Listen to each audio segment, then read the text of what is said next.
நீங்க யாரோட செல்லம்? நான் அம்மா செல்லம், நான் அம்மா செல்லம். ஆமா, நீங்க தான் அம்மா செல்லம். பட்டுக்குட்டி. என்னாச்சும்மா? யாரு நீங்க? எங்க அம்மா விடுங்கடா. டேய் அம்மா, அம்மா. என் தாயனும் கோயில காக்க மறந்துட்டு பாவை அடைக்கலையே. வெளியா எங்க அம்மா வேற தூக்கிட்டு போயிட்டாங்கடா. உனக்கு தெரியுமா? அடேய், அது உங்க அம்மாவதா? அந்தால எங்க கூட்டிட்டு போனான்னு எனக்கு தெரியும். என் பின்னாடியே வாடா பார்க்கலாம். அத பத்தியா? அந்த குத்துக்குள்ள தான் குத்து பண்ணாங்க, நான் பார்த்தேன். வாடா உள்ள போலாம். இது எங்க அம்மாவா? அம்மா, உங்களுக்கு என்னமாச்சு அம்மா?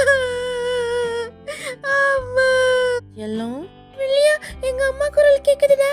அந்த ரூம்ல இருந்து தான். வாடா போய் பார்க்கலாம். ஒருவேத ஆவியாக்குமோ? அம்மா, அம்மா, நீங்க உயிரோட இருக்கீங்களா? நான் பயந்துட்டேம்மா. கத்தாதடா டேய், கட் பண்ண முடியல. அந்த அதவந்திய வதக்குள்ள வாங்கடா, ஓடிடலாம். வட்டாமா மேடர். இனிமே நான் உங்களை பிரியவே மாட்டேம்மா. எங்க குடும்பம் உங்களுக்கு பிடிச்சிருந்தா லைக் பண்ணி சப்ஸ்கிரைப் பண்ணுங்க.